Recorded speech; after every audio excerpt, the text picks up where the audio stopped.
એક નિવેદન વિરોધનો વંટોળ અને હવે આરપારની લડાઈ. રૂપાલાના વિવાદિત નિવેદનનો મુદ્દો દિવસે ને દિવસે ગરમાઈ રહ્યો છે. હવે રાજપૂત સમાજે શરૂ કર્યું ઓપરેશન રૂપાલા. રાજકોટ બેઠક પર 400થી વધુ ઉમેદવાર ઊભા રાખવાની જાહેરાત સાથે હવે વિરોધનો વંટોળ રાજ્યના ગામડા સુધી પહોંચશે. આ વિવાદની વચ્ચે ટીવી9ને જાણકારી મળી કે રૂપાલા વિવાદમાં ભાજપના જ એક સિનિયર નેતાની શંકાસ્પદ ભૂમિકા છે.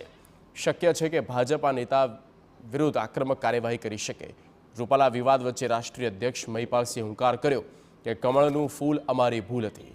પોલીસે મહિપાલસિંહની અટકાયત કરતા મામલો બીચક્યો અને પોલીસ સાથે ક્ષત્રિય સમાજના લોકો વચ્ચે નજીવું ઘર્ષણ પણ થયું.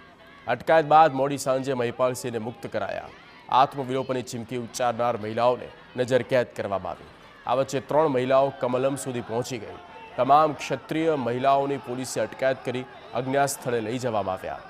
વિવાદના એપી સેન્ટર એવા રાજકોટમાં રાજપૂતોએ વિશાળ રેલી યોજી કલેક્ટરને આવેદનપત્ર આપ્યું અને રૂપાલાની ટિકિટ રદ કરવાની માંગ કરી.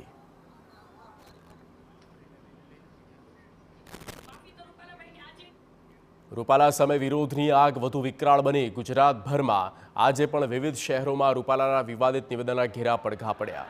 ખાસ તો સૌરાષ્ટ્રમાં ક્ષત્રિયો આકરા પાણીએ જોવા મળ્યા. દ્વારકાના ખંભાળિયામાં તો CR પાટીલ કમલમ ઉદ્ઘાટનના કાર્યક્રમમાં હાજર હતા અને ક્ષત્રિય સમાજના લોકો રેલિંગ તોડી હોબાળો મચાવ્યો. કાળા વાવટા પણ દેખાડે અને ખુરશીઓ પણ તોડી. અમરેલીના સાવરકુંડલામાં સમસ્ત ક્ષત્રિય સમાજે પ્રાંત અધિકારીને આવેદનપત્ર આપી રૂપાલાની ટિકિટ રદ કરવાની માંગ કરી. સુરેન્દ્રનગરના લીંબડીમાં રૂપાલા હટાવો સ્વમાન બચાવોના બેનર લગાવી વિરોધ કરવામાં આવ્યો. જામનગરમાં ક્ષત્રિય સમાજે રૂપાલા વિરુદ્ધ ઉગ્ર સૂત્રોચ્ચાર સાથે રેલી કાઢી કલેક્ટરને આવેદનપત્ર આપ્યું હતું.